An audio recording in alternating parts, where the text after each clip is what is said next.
Hi, everybody. Look, I'm in a real office today. Artificial lighting. Thanks to Feedonomics, our awesome client, for letting me have an office here today to do this. And this is Deep Work Fast. I'm Chris Grimm, if you don't know. And every week for 20 minutes or less, I bring you tools and ideas to help you be your best at home and at work. So today, I want to talk about personality. Last week, I did behavior, and I talked about how many people spend a lot of time in coaching telling me stories, because that's how coaching works, about the things that you want to change about yourself and other people. And often what happens is that something happens in real life. You get the email, or the person doesn't open the attachment of your email, or someone does something in a meeting, right? There's an event that usually is related to behavior. And we spend a lot of time trying to determine the whys or the intangible parts of it. Like, why does the person always do that? How can I stop them from doing it, right? We move away from the tangible experience of the behavior, and we move into all of this guessing and mind reading. And so today I want to talk about some of the intangibles. I want to move you still away from wasting your time for mind reading. I want to tell you about one of the intangibles. And when I mean the intangibles, I mean what's going on in someone's head before, during, or after they have certain behavior, or you behave a certain way. So one of those intangibles is personality. And our personality is, first of all, let's just define personality. The American Psychological Association tells us that personality is enduring. It means that it is a part of you that endures for a long time, versus behavior, by the way, that often is flexible and changeable and situational, right? So personality is enduring.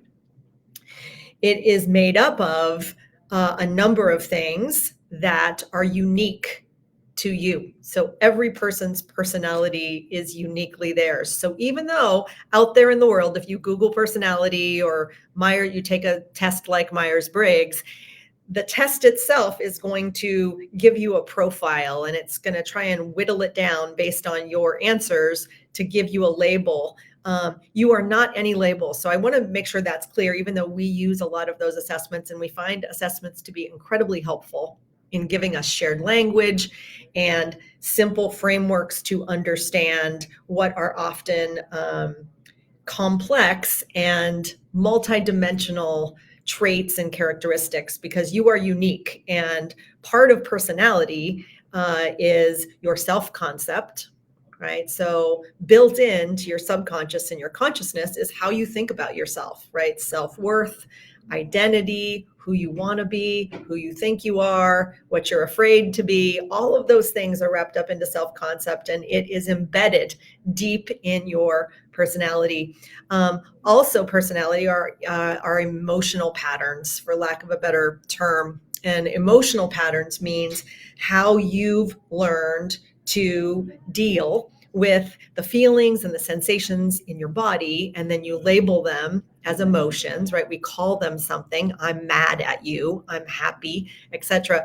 Most of the time, those are patterns, because we've learned over time how to interpret the way things make us feel, right? Some things we feel great about, some things we don't feel great about. And those are our emotional patterns. I have some, you have some. Okay, and that's part of our personality. It's built in. So also a part of our personality are our motivations, our drivers, right? Like, what drives us? So I coach a lot of people, and we talk about that, like, what drives you? And we oftentimes go back in time, and we think about childhood experiences, family, culture, worldview, how you grow up, what your work ethic is. Those are all the drivers or motivators that are also a part of our personality. And all of those components of our personality, and there's more than that, by the way, there's genetic traits. There's also kind of our learned cultural and language habitual patterns that we take on based on the culture that we grow up in. Sometimes that has influences, right, by having a big family or a small family, or having no family, by religion, by the home you live in, and maybe it it's multilingual, right? All of those things are built into personality. And like I said, that's part of who you are and who I am. And of course, that is reflected in our behavior, right? But our behavior is actually not who we are. Our behavior are those observable, highly tactable and tangible things that we do and say every day. But on the inside, there's this complex part of you called personality. So I want to talk a little bit about how you can learn about yourself and others, thinking about the dominant parts of personality and how personality works. And this has been around a long time. It was developed, the predominant philosophies around personality came from Carl Jung, who was a Swiss psychiatrist a number of years ago. I don't know actually the years he was alive. I should know that. Heather, if you can find that, put that in the chat, please. Mission control, always here. Anyway, so Carl Jung brought us much of the foundation. We kind of call him the grandfather of modern psychology. And the reason is because many of the philosophies, principles, concepts, and ideas that came from his work are still used today. Personality and how our personality works is a part of that. He called it the essential functionality of our psychological constructs. So personality, the way we learn about it and understand it. Thank you. He lived for 85 years. Which years? Thank you, Mission Control. That's really funny. Okay, so I don't want to get off track. We have 20 minutes or less, and I want to make sure I stay on time here. So the philosophy around personality that is most commonly used. So if you have taken an assessment, you may have taken the Myers-Briggs Type Indicator. That's probably one of the most popular commercialized assessments that reflects back to you personality profiles. The foundation of that is basically the 4 categories that Carl Jung identified were the building blocks of the way we adjust and determine how we're going to interact with the world. And like I said, we're not talking about behavior yet. We're talking about the intangibles. We're talking about your personality, right? And so I want to talk to you about those 4 categories because they tend to be a continuum, right? In our blog, which Heather has just put in the chat. So hopefully if you want to see these categories and learn more about them, you can get that. It's a short read, but I outlined this for you. And I just want to talk with you about it and tell you how it sounds and looks when people have those dominant affinities, if you will, to these categories. So the first part of our personality, and I call it the first part because it is kind of the primary essential functioning category, if you will, or dichotomy, because it's 2 opposites, is introversion and extroversion. Most likely you have heard of this part of personality because people call people introverted or extroverted all the time. And so that's one that you probably know what it means. The main thing is how you're going to interact with the world and how you prefer to interact with the world. And people who are introverted tend to like to process things and get energy from going inside. And people who are extroverted, I'm one of those, get a lot of energy and like to react to and experience the world outside, right? So even though I like meditating and I like spending time with my own thoughts and ideas, I like interacting with other people and doing outside of me activities more. So everybody's got this, right? Like I said, you can think of it as a continuum, drawing a line here with opposites on the other side, introversion, extroversion, right? You're on that scale somewhere. And if you were to take an assessment, it would place you there so that you could see, oh, on the inside, what do I prefer?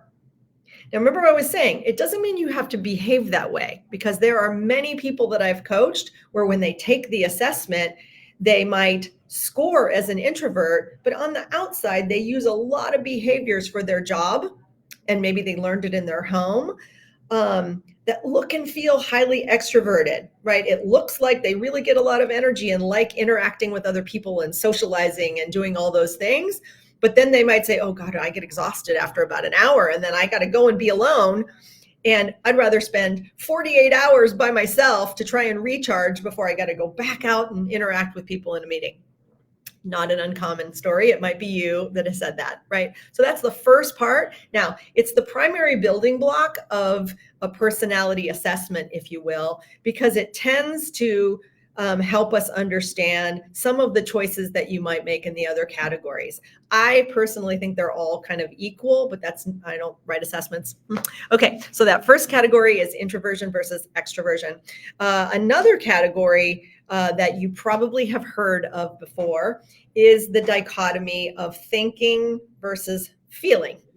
So again, it's a continuum. You got thinking on one side, you got feeling on the other.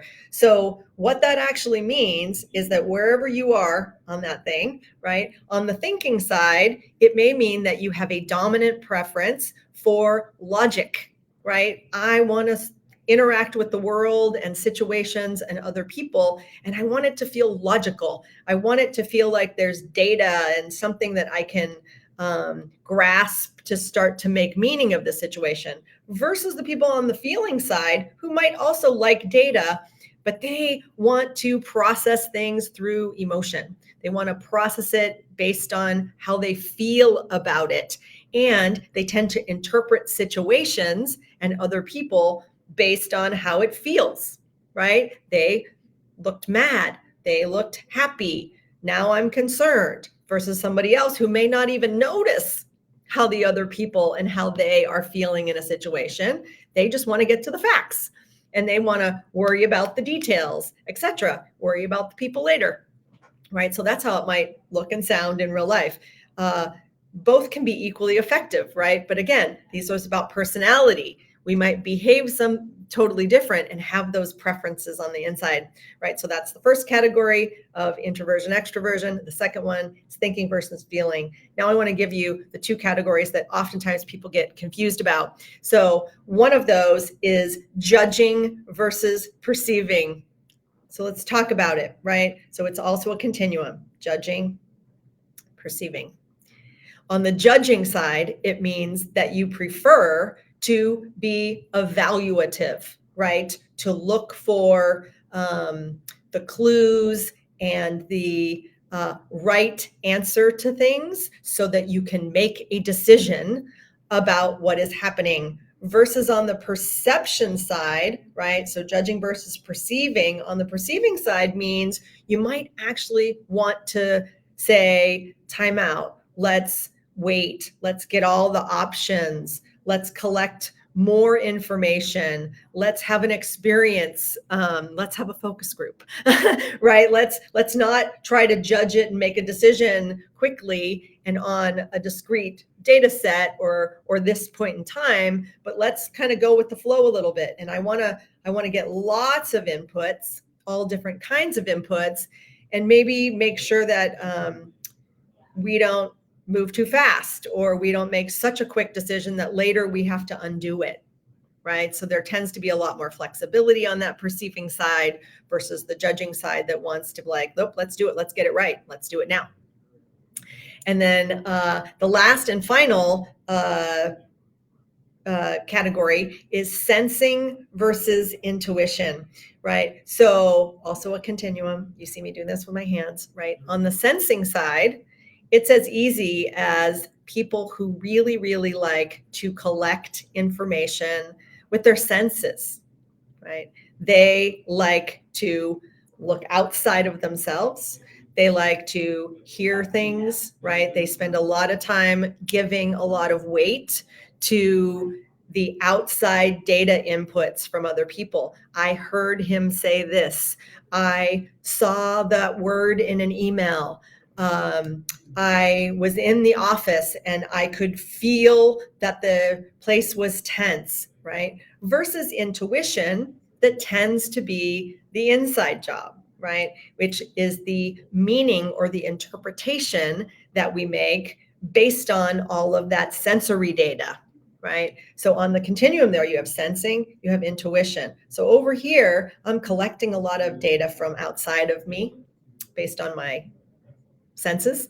And over here, I'm making meaning of it, and I'm putting more weight on my meaning than the data. How that might sound in real life. I was just in a meeting actually, and I heard people doing it, and it reminded me that I was going to explain this to you. So I collected it.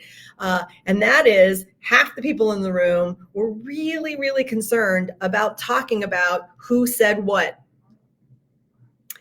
And the other half of the people were kind of over that pretty early in the meeting, and they wanted to make meaning of it. They wanted to talk about what they thought about whatever they heard. They weren't even worrying about, over on this side, being super accurate about the words people used like the other people were. They didn't want to argue about it. They were kind of moving on. They wanted to spend time making meaning of it and interpreting it based on what they thought. Well, that must mean this. Well, that means we maybe need to cancel the meeting, or we need to cancel the program. Okay, so why am I explaining this to you? So if it's not clear yet, just like I was saying last week, and I will continue to beat this drum, it is critical that you don't waste time trying to read people's minds or decide for yourself why and how people are doing what they're doing, right? Focus first on the behavior. And then if your brain is so worried about the why, you can come to a model like the one I just gave you, right? And think about personality and know that behind our behaviors are these 4 categories of essential psychological functioning. Our personalities are unique, but they do have some rules to them, right? We are human, and healthy humans, well, we tend to kind of operate in patterns, right? We are habitual animals. So you can usually, if you get to know people, if you work with people, and if you live with people, you probably know introversion versus extroversion. If you don't, you could talk about it with the person. And it might start to describe why, like I said, if someone is extremely introverted and we force them to go to parties all the time, or we put them in meetings all the time and we ask them to present on Zoom. This is happening in lots of organizations since the pandemic, right? We have meetings either in person, but most of the time not in person. We're doing it like this.